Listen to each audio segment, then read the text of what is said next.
নমস্কার। অন্নপূর্ণা ভান্ডার প্রকল্পের তৃতীয় কিস্তির টাকা নিয়ে গুরুত্বপূর্ণ আপডেট। আগস্ট মাসে আপনারা কবে টাকা পাবেন, কারা টাকা পাবেন আর কারা নতুন লিস্ট থেকে বাদ পড়তে চলেছেন তা নিয়ে ব্লক সূত্রে যে খবর পাওয়া গেছে তা আপনাদের বিস্তারিত জানাবো। যাদের অ্যাপ্লিকেশন এখনও আন্ডার ইনকোয়ারি বা আন্ডার প্রসেসে রয়েছে তাদের চিন্তার কোনো কারণ নেই।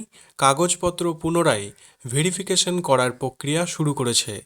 আজকে আমরা বিস্তারিত আলোচনা করব আগস্ট মাসে কবে সরাসরি ব্যাংক অ্যাকাউন্টে আপনার অন্নপূর্ণা ভান্ডার প্রকল্পের ৩,০০০ টাকা ঢুকবে, নতুন নিয়মে কোন কোন ব্যক্তি বা কোন পেশার মানুষ অর্থাৎ আপনি কোন কাজের সঙ্গে যুক্ত থাকলে এই প্রকল্প থেকে বাদ পড়ছেন এবং আপনার টাকা যদি আটকে যায় এবং আপনি যদি যোগ্য উপভোক্তা হন বা পেমেন্ট ফেল হলে ব্লক কিংবা পুরসভা অফিসে গিয়ে কিভাবে সেটির সমাধান করবেন সেই বিষয়টি জানিয়ে দেব। প্রথমে আসা যাক আগস্ট মাসের কিস্তির টাকা ও পেমেন্ট প্রক্রিয়ার কথায়। জুলাই মাসে ১ কোটিরও বেশি মহিলা অন্নপূর্ণা ভান্ডারের ৩,০০০ টাকা পেয়েছিলেন। এবার সবার নজর সামনে আগস্ট মাসের তৃতীয় কিস্তির দিকে।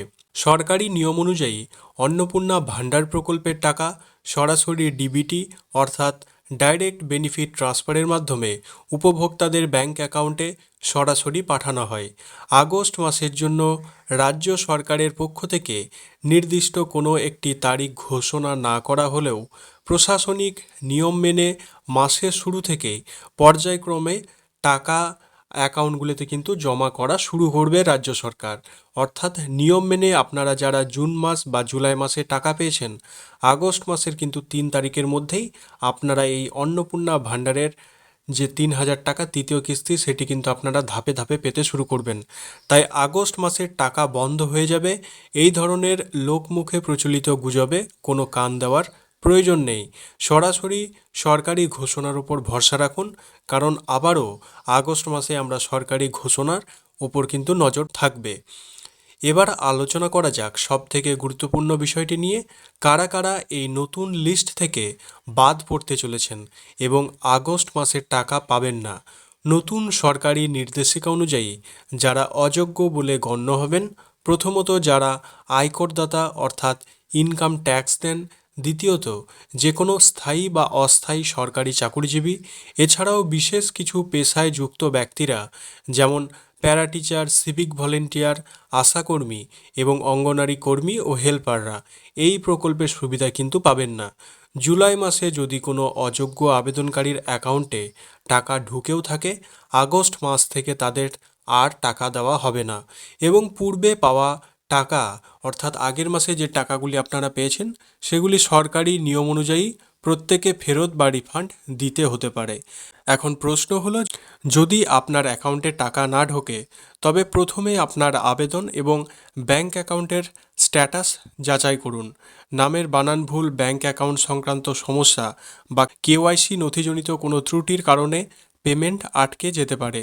বর্তমানে বিভিন্ন ব্লক অফিস, পঞ্চায়েত অফিস এবং পুরসভা অফিসে আটকে থাকা পেমেন্টের তালিকা পাঠানো হয়েছে। যাদের আবেদন আন্ডার ইনকোয়ারি বা আন্ডার প্রসেস দেখাচ্ছে তারা অবিলম্বে নিজের ব্লক বা পুরসভা অফিসে গিয়ে যোগাযোগ করতে পারেন। অফিসে যাওয়ার সময় আপনার ফর্ম ফিল আপের প্রাপ্তি স্বীকারপত্র অর্থাৎ অ্যাকনলেজমেন্ট স্লিপ এবং আধার কার্ড, ভোটার কার্ড এবং আবেদন করার সময় ব্যবহৃত যে রেজিস্টার্ড মোবাইল নম্বর সেটি আপনি সাথে করে নিয়ে যাবেন। নথিপত্র পুনরায় যাচাইকরণ প্রক্রিয়া ৩০শে আগস্ট পর্যন্ত সক্রিয় থাকবে, তাই আপনার কাগজপত্র সঠিক থাকলে এবং রিভেরিফিকেশন সম্পন্ন হলে দ্রুত অ্যাকাউন্টে অন্নপূর্ণা ভান্ডারের ৩,০০০ টাকা জমা করা হবে। আশা করি অন্নপূর্ণা ভান্ডার প্রকল্পের আগস্ট মাসের কিস্তি সম্পর্কিত সমস্ত তথ্য আপনারা পরিষ্কারভাবে বুঝতে পেরেছেন। সরকারি নতুন কোনো আপডেট এলে আমরা ভিডিওর মাধ্যমে আপনাদের জানিয়ে দেব। ভিডিওটি ভালো লাগলে লাইক করবেন, বন্ধুদের সাথে শেয়ার করবেন এবং চ্যানেলটিকে সাবস্ক্রাইব করে আমাদের সাথে যুক্ত থাকবেন। দেখা হচ্ছে পরবর্তী কোনো এক গুরুত্বপূর্ণ ভিডিওতে। ততক্ষণ প্রত্যেকে ভালো থাকুন, সুস্থ থাকুন। ধন্যবাদ।